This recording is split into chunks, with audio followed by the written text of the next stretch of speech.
Hi, in this second lecture on alternatives, I'm going to walk through some monographs of alternative herbs. These are not necessarily the best alternatives.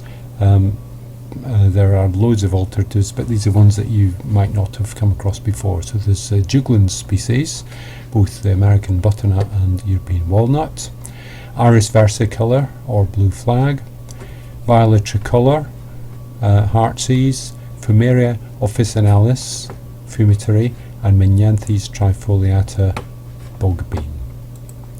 So first the juglans. We use the bark, the hull, or the leaves of this, and it's often called butternuts, but not to be confused with butternut squash, completely different species. Qualities in common with the other juglan species, it's a fragrant bitter, so although it's got that bitter cooling effect, because it's fragrant, it's warm as well and heating. Juglans is a pushy tonic to the bowel, has a mild cathartic effect, and have a look at my handout on eliminants to see where that fits into the scheme of things, effect on the bowel. It's cholagogue, meaning that it brings forth bile from the gallbladder, and anthelmintic, so it works against worms, the helminthes. Applications: it can be used in chronic constipation with dyspepsia, as a vermifuge or anthelmintic against pinworms, threadworms and tapeworms, and it can also be used for skin eruptions. So I can just imagine the scene, the herbalist being, well, what's this here, and this funny sort of skin rash here, what do you do for that? Well, I don't know what it is, but I've used butternut, I've used juglans with it, and that cures worms, so maybe it's a worm. Okay, what should we call it then? Well, it's in a ring, so we call it ringworm. Yeah, job's a good one. Anyway, I don't know, just made that story up. Main constituents are naphthoquinones, and these have a laxative effect, but are also poisonous to these horrible little squirmy things.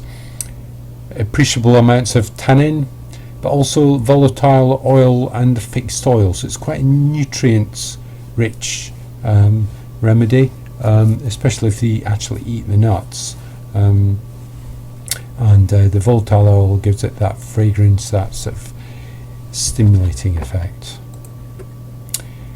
Be cautious with butternut in pregnancy, although European walnut, there's no cautions known with that, but just be aware that if you're using the hulls or the leaves, it's going to be much more potent than just eating the walnuts.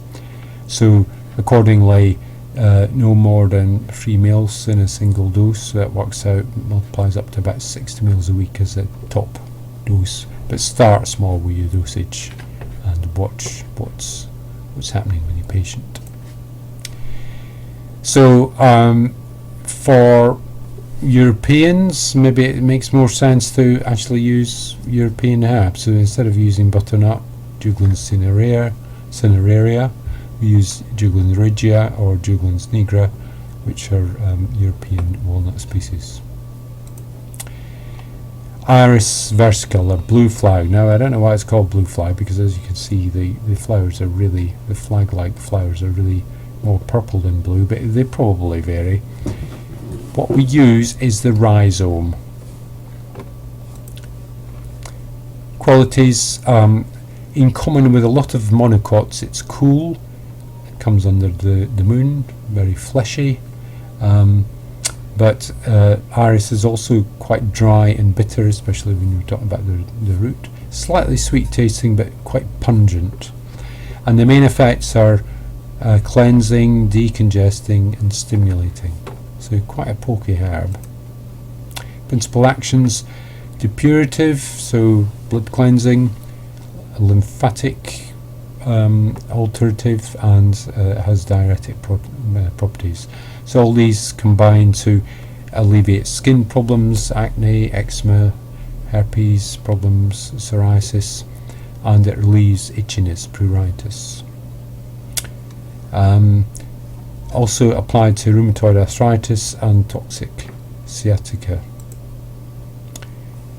It's useful with this hepatic congestion with venous and lymphatic stasis.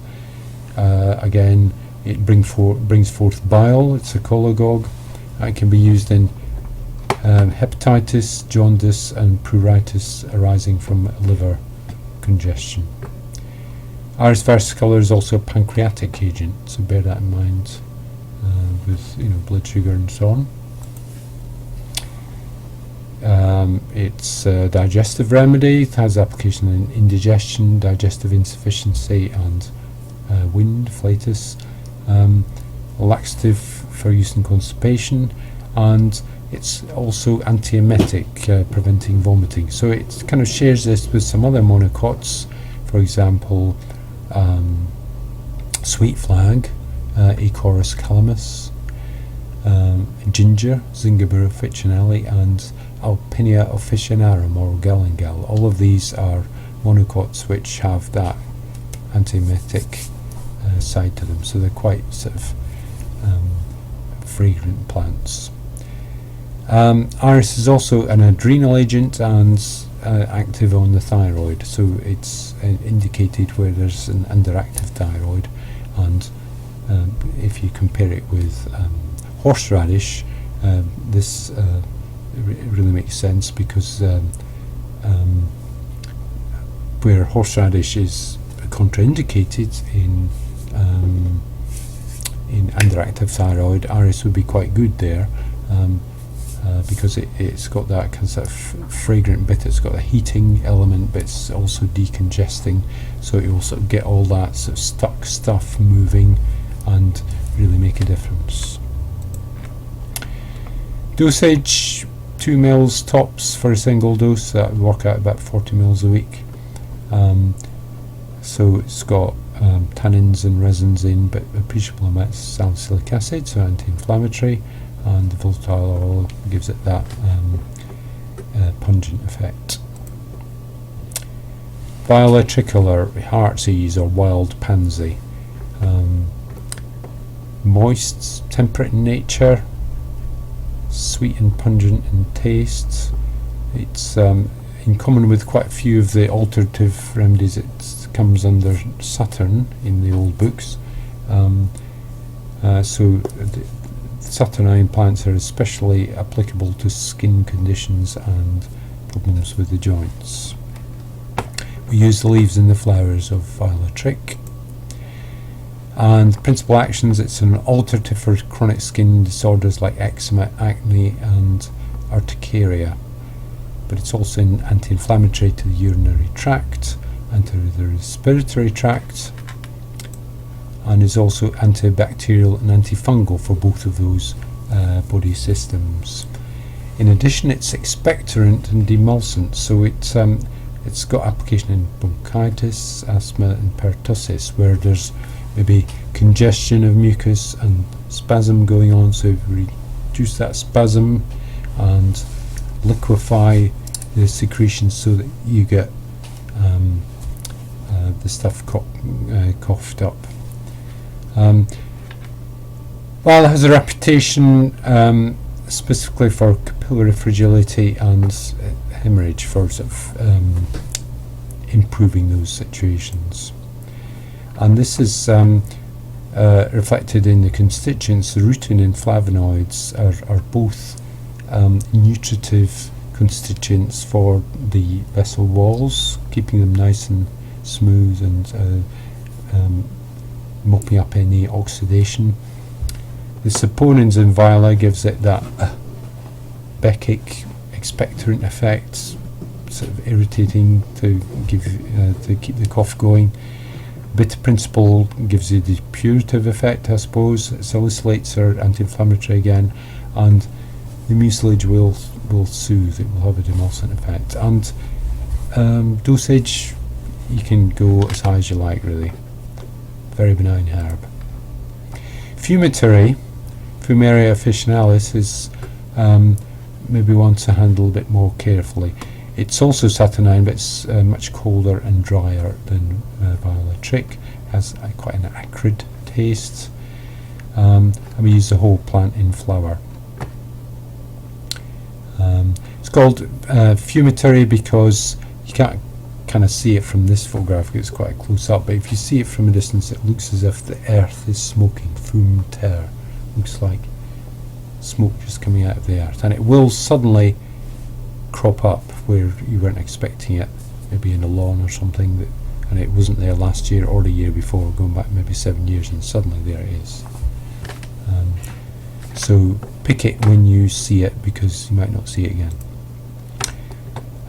Useful for chronic skin conditions as an alternative. Again, cholagogue increases bile excretion, but is also antispasmodic for the gallbladder and sedative. So very useful for gallstone, colic and migraine. So it will sort of ease the passage of small stones, and also if a migraine, particularly if a migraine has a liverish origin, Fumisteria is a quite good sedative in that case.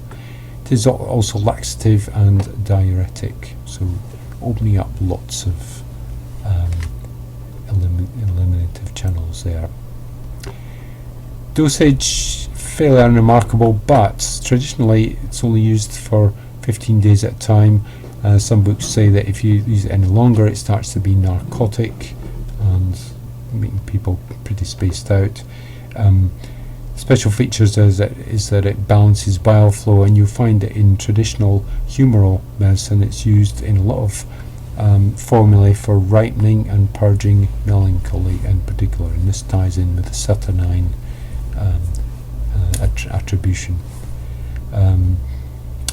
Constituents: it contains protopine alkaloids, which are similar in some ways to the opiates.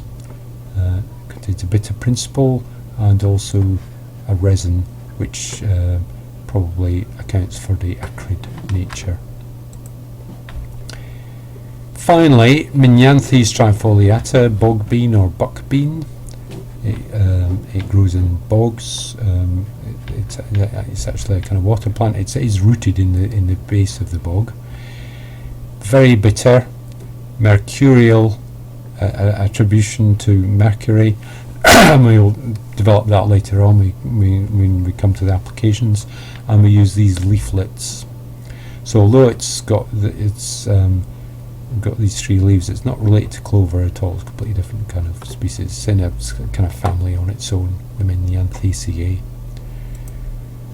Principal actions: anti-rheumatic, diuretic and laxative, and it's specifically indicated in rheumatoid arthritis with general weakness, especially with apium, celery seeds, and Simsfuga, black cohosh. But it's also laxative. It stimulates the colon walls, and it's specifically indicated with its intestinal parasites, but no diarrhea. So this is where the mercury bit comes in, because it's associated with the colon, the large bowel, and that traditionally is ruled by Virgo, and the ruling planet for Virgo is Mercury. So it's kind of telling you to help with the meteorism, sort of colic. So although it's not antispasmodic, it will sort of smooth things out by sort of giving an external stimulus to the colon. So bitter iridoids, again, iridoid glycosides, and lots of other components, including vitamin C. So particularly if you were to have fresh bog bean, not only give you good clear out, but also you're getting some vitamins as well. And there you have it. Do have a look at all the other alternatives on the handout, as I say, and look at stuff from last year and just see how that fits into the alternative scheme of things. It's quite a difficult tissue state, the congested tissue state, to understand in some ways, and thinking is developing on it. So any contribution is welcome. Thank you.